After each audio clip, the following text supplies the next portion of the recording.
Greetings and salutations, and welcome to the Onyx Tavern. This is your host, the Barkeep, bringing you podcast 30 here at the tavern, presented by HeroTaku.com.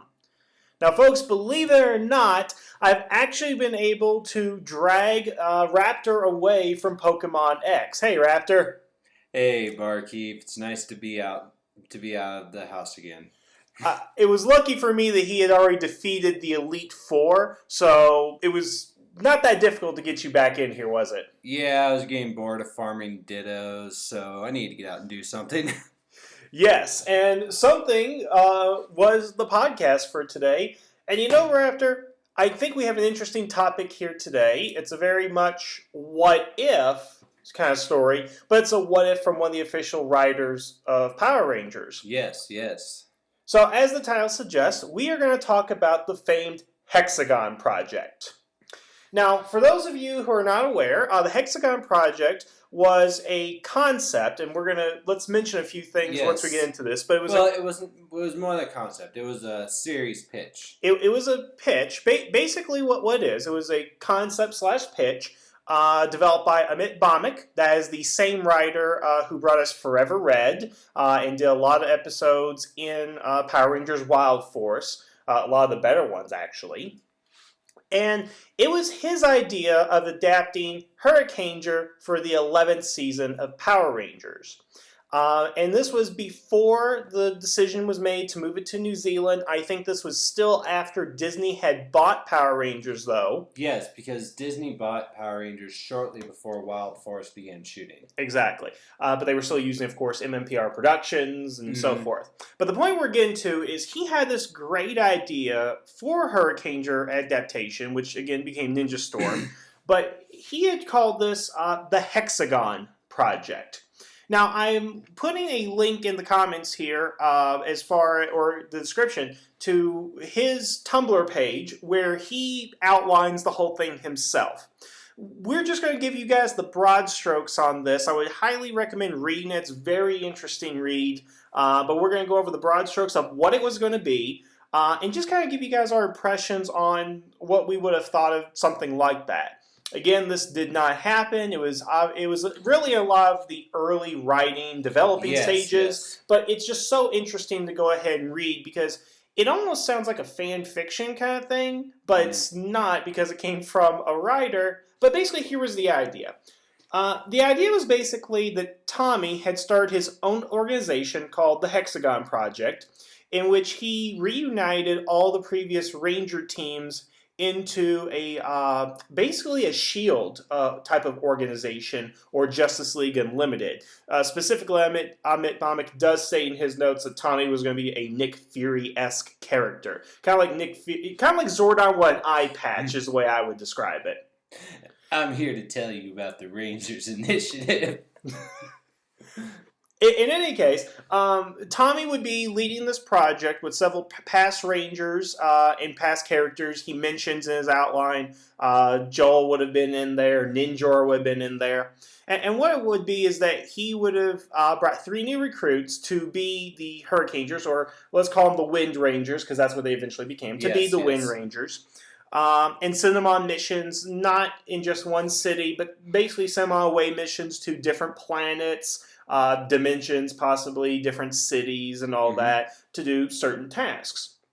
And the villains they would face would not be kind of like what Deka Ranger did. Deka Ranger had various villains. They'd have a centralized villain throughout the series. Or, to compare it to a Power Rangers franchise like Operation Overdrive. Yes, we had different factions. And the idea would be to bring villains like Prince Gasket, Scorpina, and Lokar back to fight against the Rangers. Like, they're stirring up trouble. Like, Gasket's invading Aquitar or something, and they have to send the new guys in there. Yes, and the reason he wanted to do that was if it was a mechanical based monster, because Hurricaneger really had a different variety of monsters, no set pattern to them. So if it was mechanical in nature, it would be a Machine Empire type of villain. So that was his way of kind of writing that in.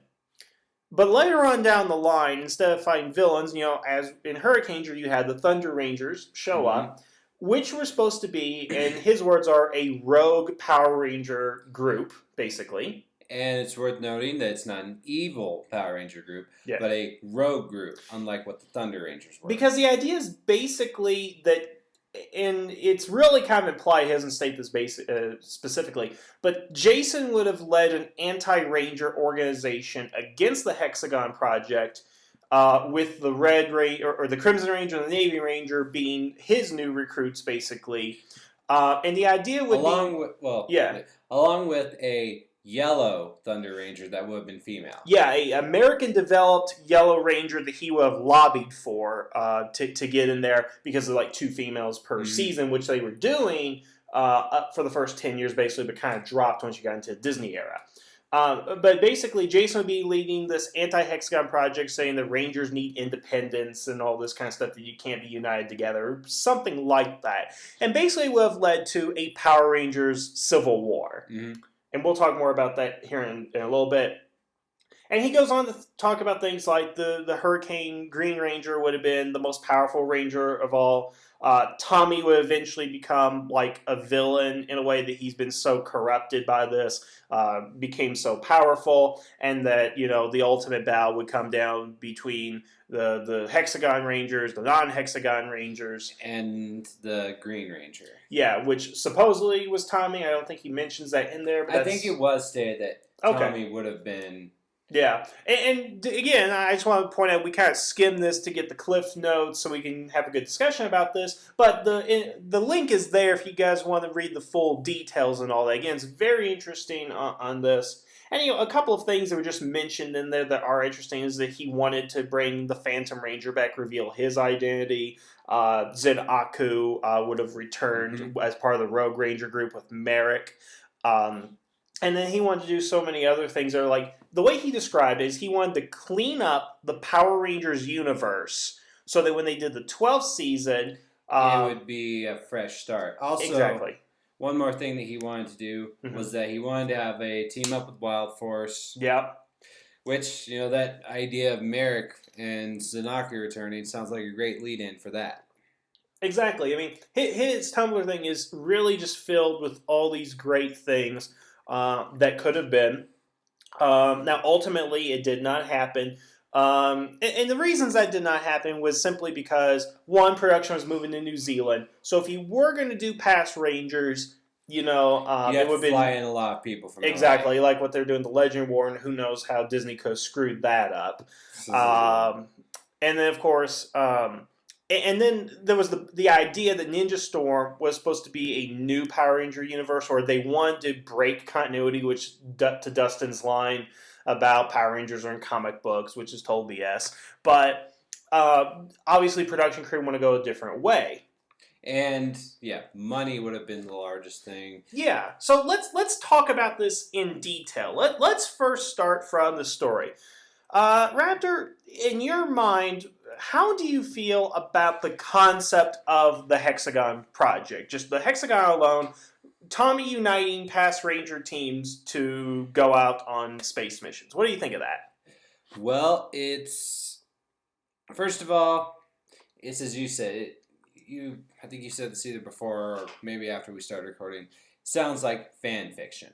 Yeah. This is Bhaumik throwing all kinds of things at the wall, just trying to tie everything together, which, granted, is a really cool idea. It sounds like a great idea to unite all of the past teams, and the idea of a unified system of Power Rangers is cool because it has never happened before. Yeah, and this doesn't sound like really weird, like slash fiction or Power Rangers have crossover with Sonic the Hedgehog or anything weird or stupid like that. It's taking established continuity characters and plot lines and tying them all into one. And an interesting aspect of this is he actually states that Forever Red does have indications of this idea. Yes, like his thought was Jason was going to be like on the fringe of society, kind of like John Connor in the third Terminator movie, and that would lead into him being like disconnected from society and wanting this kind of like rogue ranger operation kind of thing. Which, if you look at it, he's riding a Harley, he's by himself, there's no mention of what he's doing, so he kind of laid the seeds there for that. The idea that Tommy had been in contact with all of these past Rangers and teams, an idea that is further cemented by Dino Thunder. Yes, and of course it could have led in the idea that Forever Red was so successful, the Forever Red mission, that's what led Tommy to coming up with the Hexagon project and realize that we could do more good united. Yes. But again, back to the idea of the Hexagon. So I mean, again, a Ranger organization led by Tommy.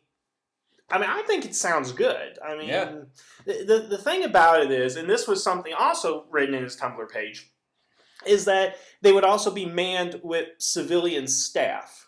Now, I understand to run things like the Justice League Unlimited, the Avengers, you have to have that kind of staff. Now, for Power Rangers, I don't know what I would think about that. I know we had that in Lightspeed Rescue, government organization, but it just seems to me that if you're going to bring all the Rangers together, there's this like brotherhood or fraternity to it that you can't really add civilians into the equation, which to me, it just sounds kind of weird on that. Did you say that the civilians were going to be major characters, or were they just going to be extras that you see in the background? It did mention. I think the way it seems to me is like what they did Justice League Unlimited when they rebuilt the Watchtower. They had the civilians run the transporters and the Javelin Bay and all that. I mean, which I didn't like that there either, because I think it's the same concept. I mean, let's take a look at the Avengers movie just real quick. I mean, because, again, that Project Hexagon is basically the Avengers and Justice League concept. Yes. It's the same thing. Let's be clear about that. With the Avengers movie all by itself, because I'm not familiar with other Avengers stuff, I'm not really a Marvel guy. Just to let you guys know, I like DC. Raptor, do you like DC or Marvel? I think he likes Marvel with that look he just gave me. Okay.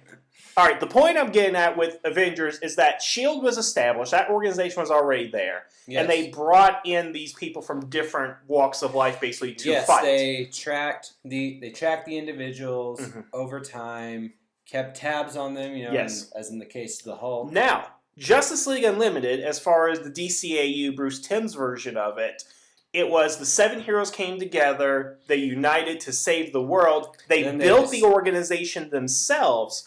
But then they eventually brought more people in when they realized it was getting too large for them to handle on their own. When they realized that, you needed some people to twist the dials. Exactly. You can't do everything yourself. Now, those are two different examples, and I'm fine with it in Avengers, but I'm not fine within the Justice League, because, again, you have these 7 heroes. Okay, I see what you're getting at.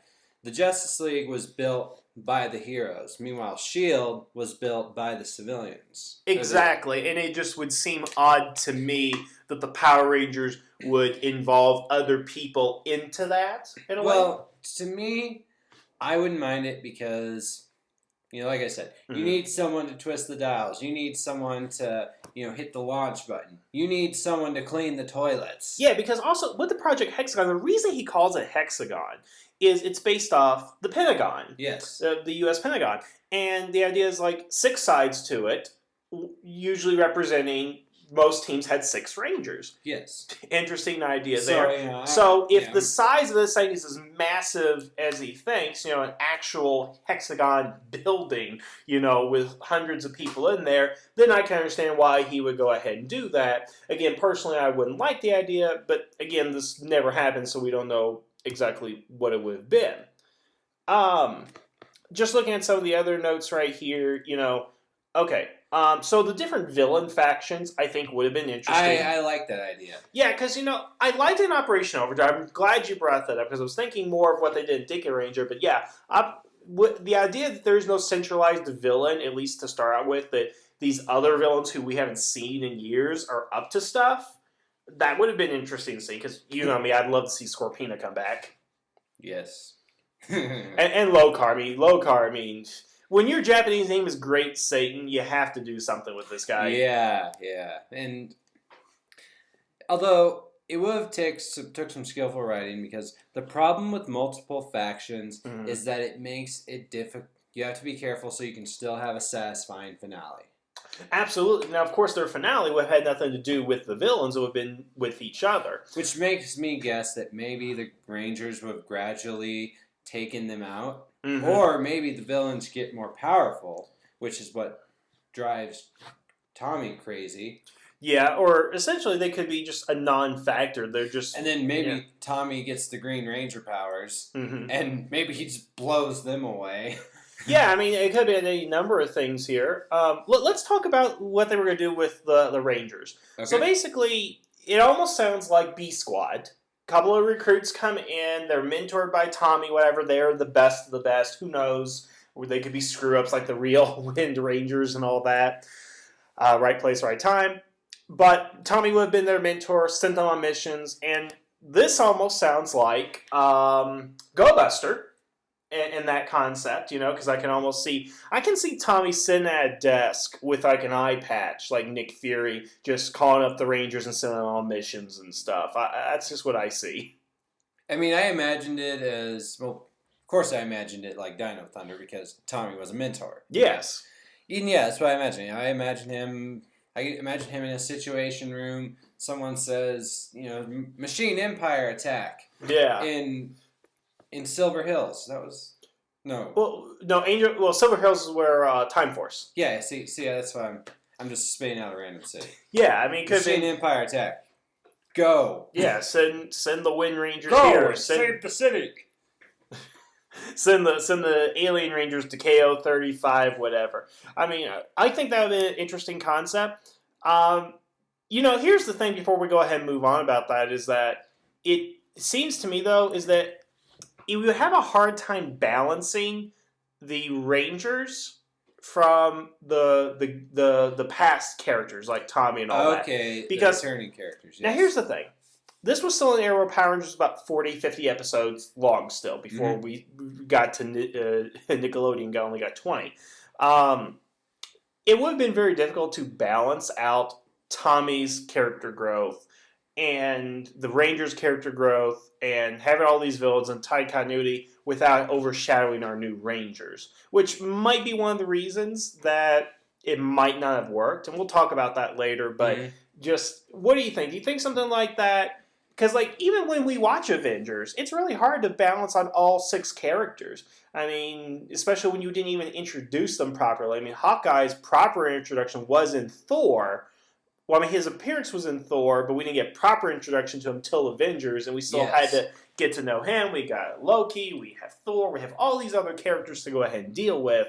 So I just wonder how difficult a juggling act that would be for the Power Rangers. I think it would have been a difficult act because, face it, Bhaumik can't write every episode. Exactly.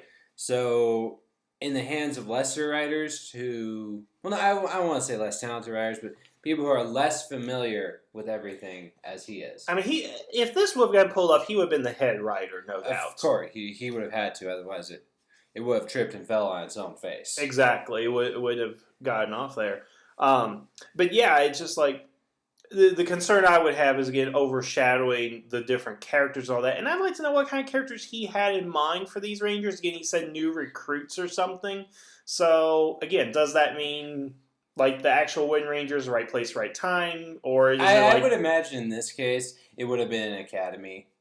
Sort of like SPD. And I love how we're drawing all these comparisons to later Sentai and later Power Rangers. It almost seems like those ideas eventually came out. Yeah, eventually the idea of Tommy as the mentor came around. The idea of a large organization that utilizes multiple teams of Power Rangers came with SPD. Yeah.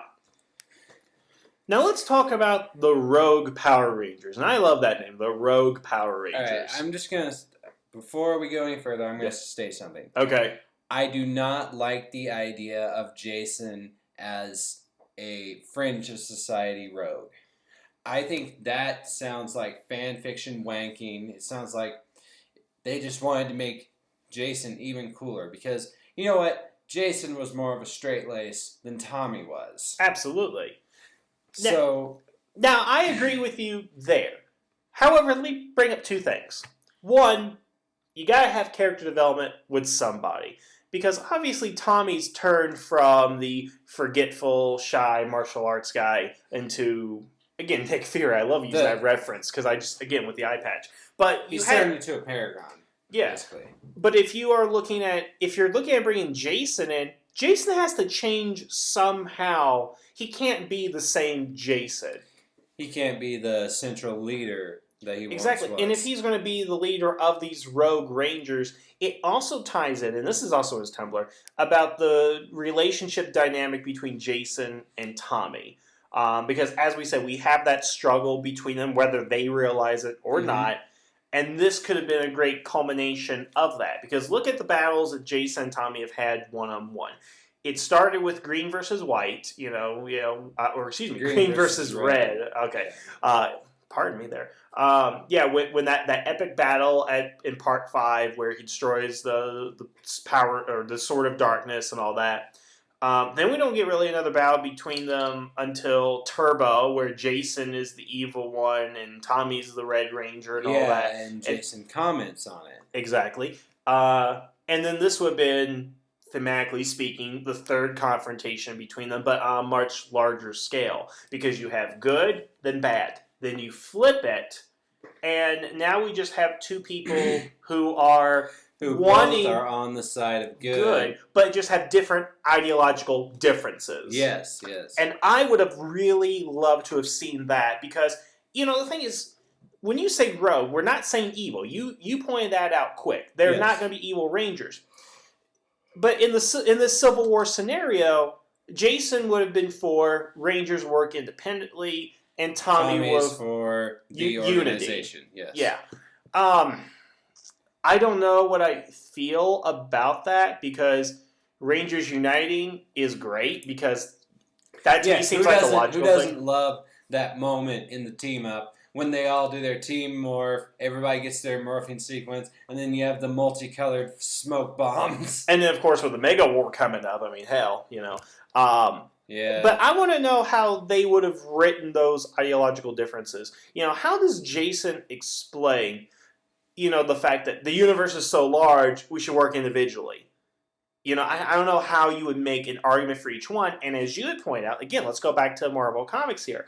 The Hero Registration Act. Now, I played Ultimate Alliance 2. Alliance 2, which was basically the Civil War played out in a video game. And the thing about that is both sides were right, both sides were wrong. But the thing is, I don't see how both sides would be right in this situation in a way. Basically, in what Ultimate Alliance did, slightly different. In the comics, Iron Man won the Civil War. Yeah, but that was wasn't that a fan vote or something? Or No, that wasn't a fan vote. That was what the writers decided. Okay. Yeah, in the video game, there's... Nick Fury gets hopped up on nanites. Yeah. And and I'm slightly familiar with how the comic does it, yeah. So that was the nice old cop-out of the greater enemy. Yeah. Which doesn't sound like the case here. It doesn't seem like that unless the Green Ranger thing was supposed to be like Tommy corrupted, because it almost seems that way, because he goes on to point out that the Hexagon has just become too powerful. Now, in this, this was before Justice League Unlimited. This is basically the same ideas Bruce Timm and his team were coming up with when they were doing Justice League Unlimited. Because I don't know if you know this, but what Bruce Timm had basically said in the commentaries, he was thinking about when they brought in the Cadmus arc, that Batman believed in Cadmus. That what was going to happen was you were going to end up with 3 different factions. Cadmus, the Justice League, and a Batman-led organization. Batman and the Outsiders. I guess, yes. Yeah, in the comics, that was a team that Batman led on and off. But the idea is that Batman and the Justice League would go against each other because Superman would believe you got to have the Justice League, whereas, Batman's like, you guys are too powerful, you need to be put into check, maybe that's why Cadmus is right. And, you have had something there, which sounds just like the Hexagon Project. Mm-hmm. But let's point out, the reason Bruce Timm and his team decided not to do it is because they could not think of a way of doing it without Batman looking foolish and people still being able to trust Batman after that. Which, if Batman Beyond wasn't in there, they probably could have done that. but it was just so difficult for them to come up with a way. Actually, it tied well into Batman Beyond because Batman's all withdrawn from everyone, and I guess, but again, Batman's the main hero. But again, the point of that is they couldn't find a way to make it work. And again, I just question how would you be able to make this work like that? He says that Tommy becomes that the Hexagon becomes too powerful. So it sounds like yes, Tommy would have came out looking foolish, and that he would have had to have been defeated, and have to say okay guys, you are right, I was wrong, I'm sorry. Is that Tommy Wiseau? No, I wasn't trying. I was just making fun of. I don't know what I was making fun of. I was making a dumb voice. Okay, but what were we talking about here? Tommy looking foolish, yeah. And that was the goal of the story. Bruce Timm wanted to avoid Batman looking foolish, but it sounds like the goal of Bhaumik here was to have Tommy be unequivocally wrong. And what I like about that, actually, when we now talk it out, is that it makes Tommy fallible. Because, here's the thing. Tommy is looked at as, he is the greatest Ranger of all time. He is the paragon. Yeah, he can't do no wrong.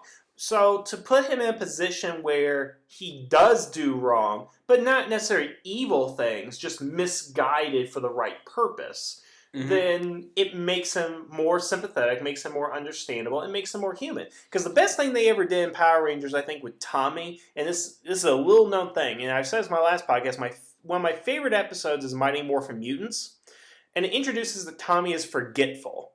Now, it's really played up in that episode, and sometimes it appears in later episodes. It's really inconsistent. But the best thing they did about that is they showed that Tommy was a normal guy, that he was fallible, he could make mistakes, that he wasn't the badass Green Ranger, even though he was, So I'd like how that would have tied into that somehow. I know being forgetful and overconfident are probably two different things, but the whole idea that he would have been up so high and then brought down to a lower level is very humbling for him, I think.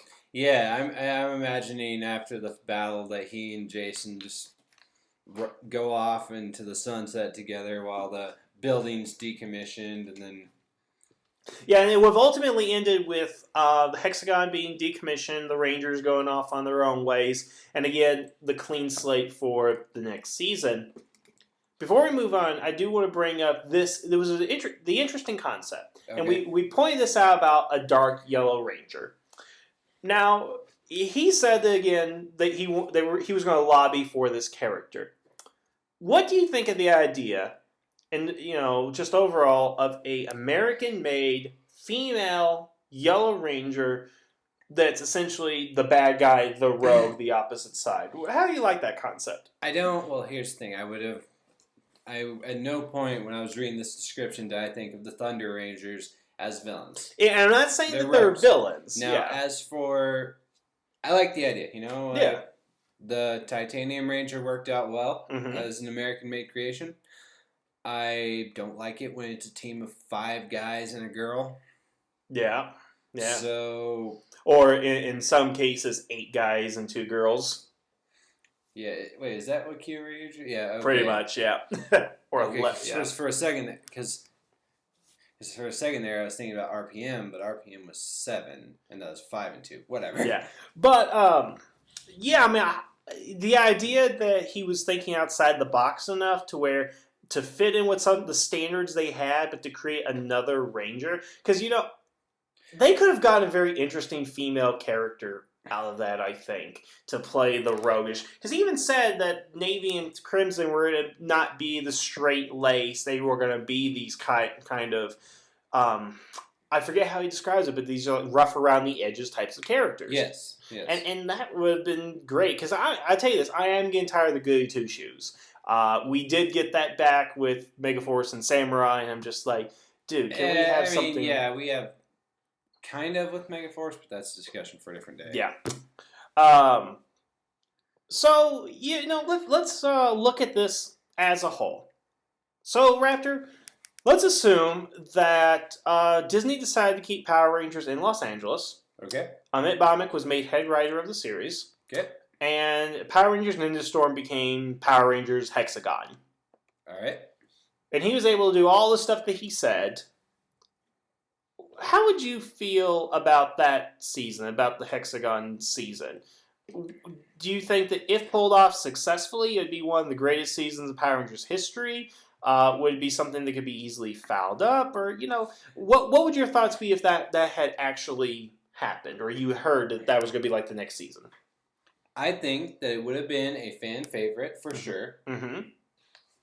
However, I'm not sure how it may have fared with younger audiences, because it needs to be accessible to younger audiences. Yeah. They're the ones that buy the most toys. Now, as much as I hate saying this, I agree with you in that part, but there's got to be a place for the older fan. And this idea is a season for the older fans. Yeah, this was like 11 years after. Now, here we are 20 years after Power Rangers, and there's a different perspective, because Amit Bhaumik does go on to say that was something that could have only happened at that point in Power Rangers history, because it was dependent on the Sentai, it was dependent on what they had just done with Forever Red, and where the franchise was, you could have done that with the Abba Ranger footage. Exactly, and you probably couldn't do it with the Gokai footage, although we can think of interesting ways of doing that. And the thing is, what he's trying to go ahead and say, I think, and I'm not going to put words in his mouth, and again, we can look into this many different ways, but it's a product of the time, and it would have made logical sense for it to come at that time. Because, I don't think we could do a Hexagon project nowadays, do you? Well, especially he makes a comment on how how it was specifically modeled after the Pentagon. Well, in recent years, America's military actions have been a little controversial. Well, also keep in mind that was 2002, and things are still controversial back then. But that was before the war in Iraq got going. And, yeah, okay, so I can go ahead and see that, but he would have come up with some other way to do that. And he also comments that it's been so long that that the new generation of Ranger fans are not directly connected, don't have a direct emotional connection to Wild Force back.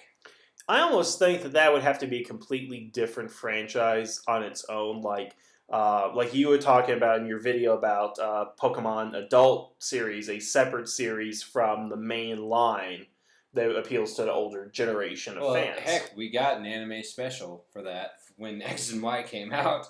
That was the Origins thing, right? Yeah. Okay, awesome. Yeah. It's funny, everyone on the Pokemon Reddit is always bashing on Ash now that they've had Red. Because Red's everything Ash isn't, but regardless. Okay. Do you think that we could really do something like that? Look at it, we got more Rangers now. It's been 20 years of history. I guess more Rangers would help you pull it off. You have a bigger wealth to dive in from as far as stories and characters. That would be more difficult to pull everyone together for. In addition... Well, I understand production-wise, but let's talk story-wise. Because, again, his idea was for this to be the culmination of 11 years of story. I don't think you could do that. It would be a bit difficult now, just because we've had stories go in so many different directions. Yeah, because let's even consider Gokaiger for a second. That was an anniversary series that was meant not to tie any loose ends up. It did in a few instances, particularly Time Yellow tied up his storyline very well. But the idea was it was this new generation reflecting on the past. I don't see how you could go ahead and do that now as much as you would want to. Yeah, I think the only way it could work would be in a Gokaiger-esque way. Yeah, which probably is what they're going to go ahead and do. But you're not going to see a season where Tommy's in the lead credits and all that. As much, you could do it if you, say this took place back in time and retconned a couple of things. But, a modern interpretation of this. Yes. I hate to say it just doesn't seem like it would go ahead and work. That he is right. It is a product of its time that it would have to be 2002, 2003. Once you get enough characters involved, that's when it gets too difficult to try and to give everyone their say. Exactly. And again, it is based on the Hurricane footage because I don't think we've had a season since then that would have been appropriate for that. No, I mean, Tokyo Ranger sounds like it might go that direction with, again, the rumor is, again, 2 different teams of Rangers. But since Hurricaneger, twice no. the teams, twice the toys.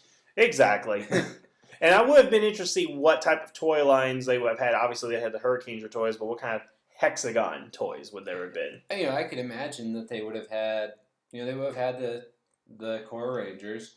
But, I could imagine them having extra toys for the veterans. Yeah. Well, I tell you what, Raptor, we've kind of gone all over the place here. And, I apologize to you guys out there if we just been jumping around, maybe didn't hit the points that you wanted to know directly and all that. But, Raptor, from reading this and talking here today, just tell me what your final thoughts on the Hexagon project are and, how you feel about that, just overall. I think it would have been great. I think it was a well thought out idea. And it's a disappointment that it didn't happen, especially considering the villain we got in its place. Mm-hmm. So I would have loved to have seen it. In retrospect, I definitely agree on that because back at that point, I was still in high school, and I definitely would have loved to have seen that series. Yeah, especially coming after off the heels of Forever Red, because that was just the primer. That was to get you going. Forever Red was the start of something better. Yes. Also looking at what we ultimately got in Ninja Storm. I mean, Ninja Storm is one of my least favorite Power Ranger seasons, although it's Disney, so yeah, that's just how it is. Something like this would have been a lot more interesting, like you said, with the villain, and maybe they would have had different cast and all that, but I definitely would. But, this series enters more conflict, more nostalgia, and more reverence for the past than any season since, and anything that Ninja Storm could have accomplished with what it had. But, I will say, you said no Sentai team since then has had that kind of footage, but, look what SPD did. Yeah, absolutely. Now, SPD completely went off the mark, but was still good, even comparable to Deca Ranger. Yes, yes. But, of course, that's us making up stuff. And I guess you could do that with Ranger factions. Again, that's something I definitely want to go ahead and see, and I've said that multiple times. But this, I think, was the best point in history up to now where this could have happened, and it would have worked. Yes, yes. So, I think that's all we're going to go ahead and say about for right now. Maybe if we have more things, we'll come up with something later and all that. But, you guys tell us, what do you think of the Hexagon project? How did you feel when you heard about it? Or is this the first time you heard about it? And just what do you think?